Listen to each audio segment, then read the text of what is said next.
For his very name suggests a trickster, a deceiver, a supplanter.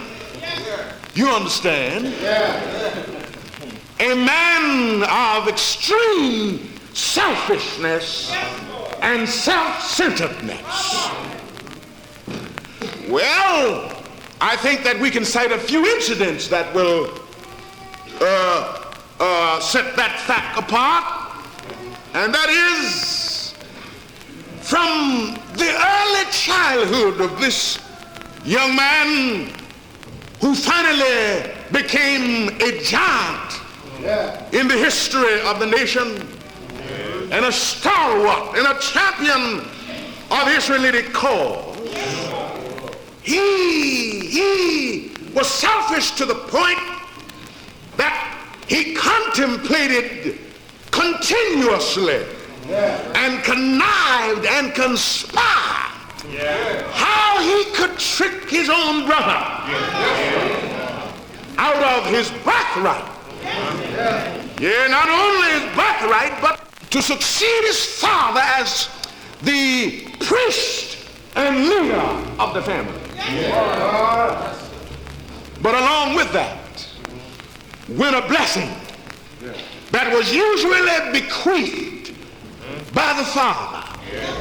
So Jacob was not content to trick his brother and get the birthright, but also he wanted the blessing that his father gave finally to the eldest son.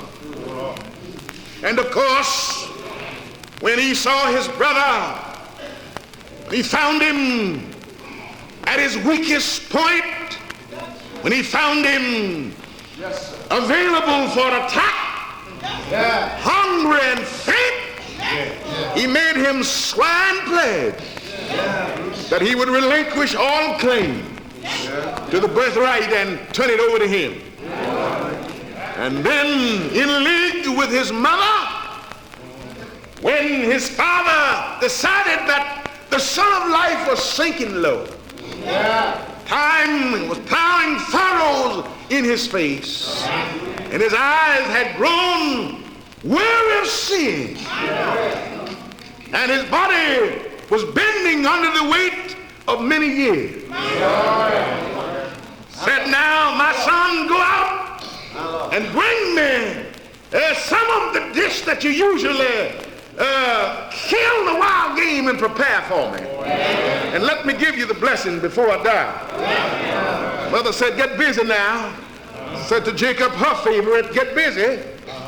Your dad is planning to give out that blessing today. You come in and get it.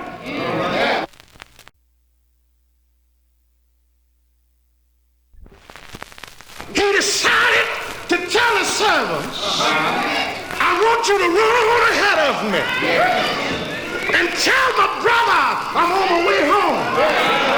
I'd like to come home.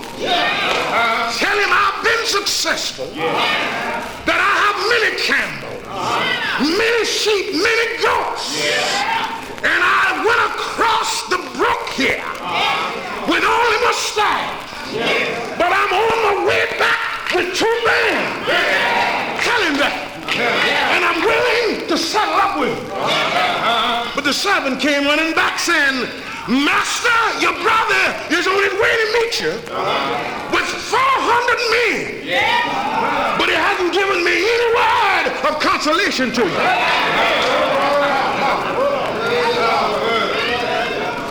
And so, my brothers and sisters, Jacob realized now the haunts and experiences of the past were crowding in on him.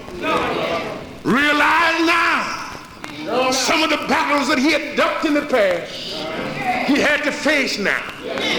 He realized now the challenge of life was looming up in the personality of his brother. He had to meet his brother.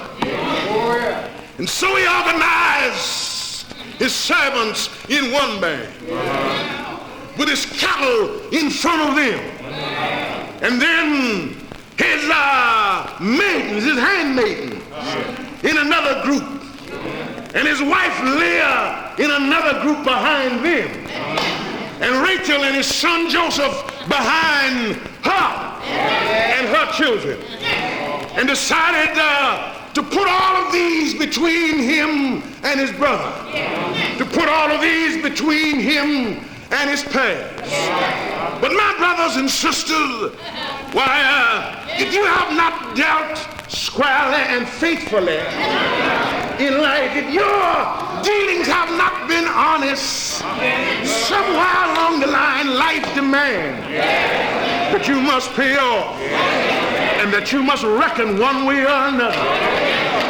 Oh Lord, and so the ghost of the past was crowding in on Jacob. And when he organized all of these bands between him and the fury and vengeance of his brother, he went on over to this mountainside and said, "Now, Lord, I know I've done wrong.